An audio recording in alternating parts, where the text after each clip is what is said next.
Hello, fight fans. I am Jason Burgos for Sherdog.com, and I am joined by an all-new addition to the UFC's heavyweight roster.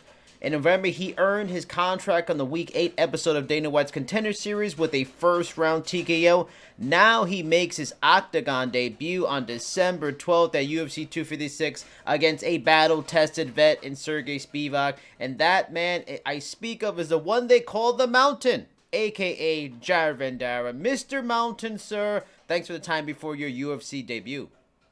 Thank you for having me. And for those that don't know, I was a little late to the show, and I'm sorry. We all have things going on, and you definitely had some crazy stuff going on. Mentioned on the Contender Series was you at one time having 3 jobs and also training. Now, I have a serious respect for that as a guy with 2 jobs and having family responsibilities on top of all that afterwards. How the hell did you manage it all, and what was like the average amount of hours of sleep you actually got at night during that time? I didn't sleep. I bet. I was averaging about 4 hours. Wow, holy moly. Now I own 2 businesses and in the UFC, so yeah.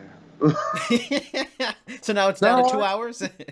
Not a lot's changed. And I I was there's one point where I was working 3 days, 3 jobs, didn't have a day off for almost like 3 or 4 months. Wow. Oh, and to top this off, this is the kicker. I was also homeless. Whoa. I was living in my car. Wow. I was able to get some bed rest from disclosed reasons. Let's just say I worked as a bouncer, and I was piece those 2 together. Fair enough. When you are in that Contender Series hot seat at the end of the night, does doubt creep into your mind? Like, maybe thinking, oh, maybe he landed more shots than I want in this fight. Oh, I don't know if I performed to the level I want. Or was there confidence because it was a small card that night? You got the finish in the first round, which is always important, as they say in that kind of show. And Dana White even mentioned it, like UFC needs heavyweights. Did you feel a good amount of confidence, or you were sitting there going, oh man, I hope this doesn't go bad? Like, it was my win, and then a cheap kick to the face, not once, but 2 of them back to back. I'm like, fuck. We're not going. And then you had Adesanya's training partner, who's Adesanya's training partner. Yep. And decapitated someone with some punch.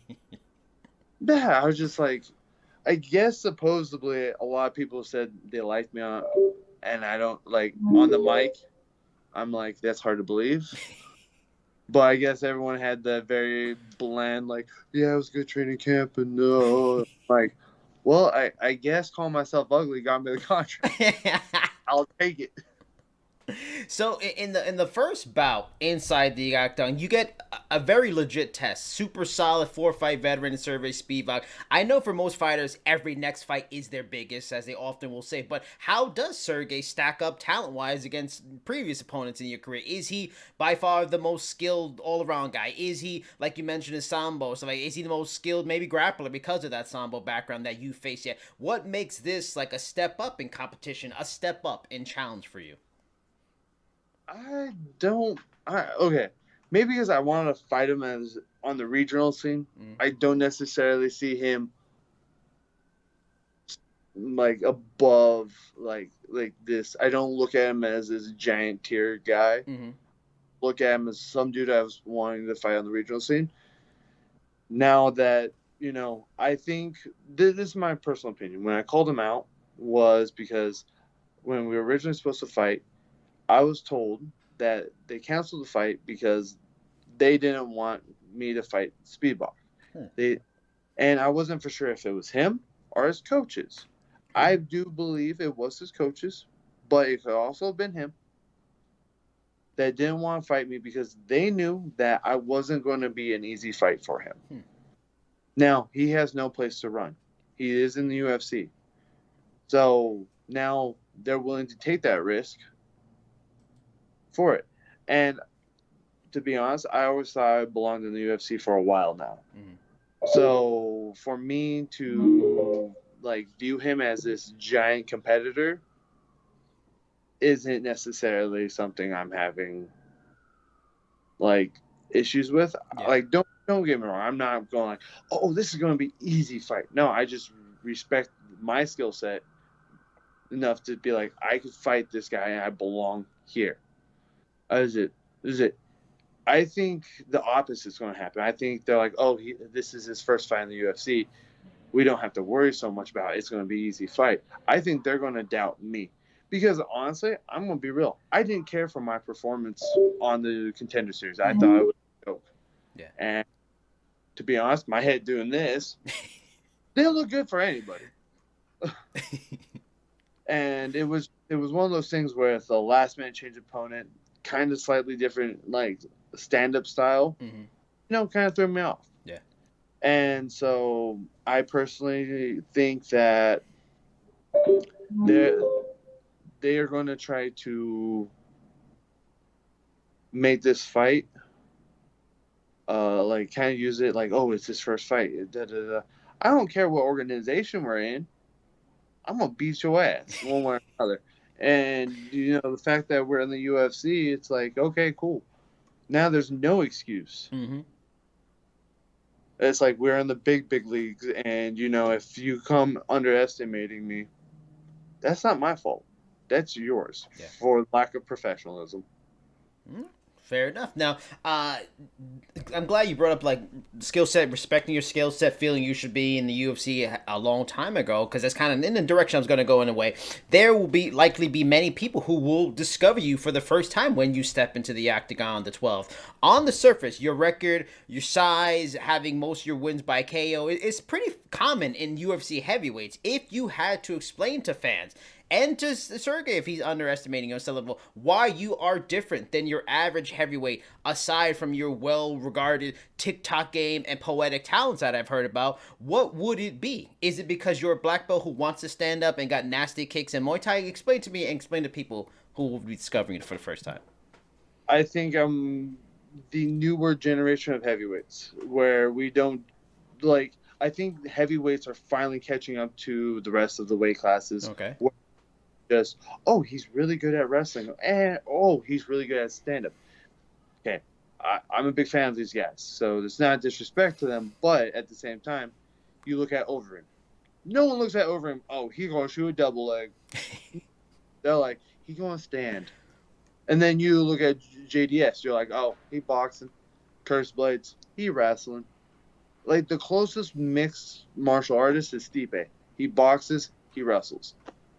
He kind of throws a kick every now and then. Never submitted anybody. So, I mean, like, that's the... But now if you look at these lower guys, you're looking at, oh, his stand-up's not horrible. Oh, shit. He double-legged them. Oh, leg locks. Oh, some 10th planet bullshit. You're starting to see that a little bit more in the heavyweight. Yeah. But, I mean, again, you still find those guys are just one-dimensional. And, like, even some of, like, I hate to call this gentleman younger, but, like, younger in the UFC perspective, Juan Espinosa. Okay. Yeah, I know it's about. Really good grappler. Really good. I just don't think his hands are amazing. Phenomenal grappling. But then again, how is he going to do with one of those guys that has a grappling background that could defend it and then still have better hands? Right. And I just think, there's a lot of guys that are starting to turn over that, oh, we're really good grapplers. Oh, but we could beat your ass on the feet too. And I think I'm kind of one of the newer guys that are kind of coming in with a little bit more than just one-dimensional.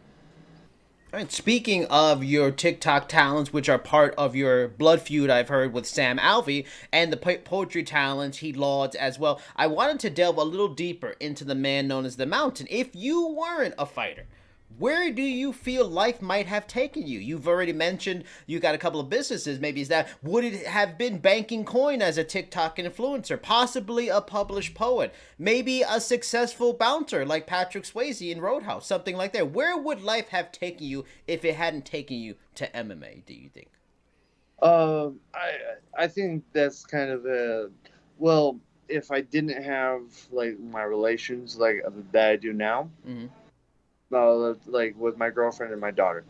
I definitely think I would still, if I had no fight career, bouncing would definitely be a bigger part. I think I would maybe move to LA or back to Vegas, to get a bigger gig bouncing, or doing private security for like bands, going on tour with them. That would be something I was looking into. Okay, so the poet thing is kind of a wrongful use. Okay, like it's poetry. I guess. Okay, one of my biggest goals in my life was to be a rock star. All right. Problem is, I sound horrible. Literally, having this conversation, you'd be like, "Yeah, he can't sing." You just hear my voice, you're like, "Definitely can't sing." So, I just write I write song lyrics. Okay. I listen to music and I would write song lyrics. Now, they tend to be on the darker side. Why? Because I listen to darker music. I love my goth music. I love my metal, deathcore, metalcore, like the harder side of music. So therefore, it's a darker ambiance type of thing. But on the flip side, because I do like writing a lot, not just I have written one book. Not I have not edited it yet completely. Fully written book. I'm just the fact that I did it was like, oh, I accomplished this. I am Yeah, good. that's impressive. But the editing has just been most daunting. Give me 1 second. All right. It's been the most daunting thing for me. Yeah, I bet.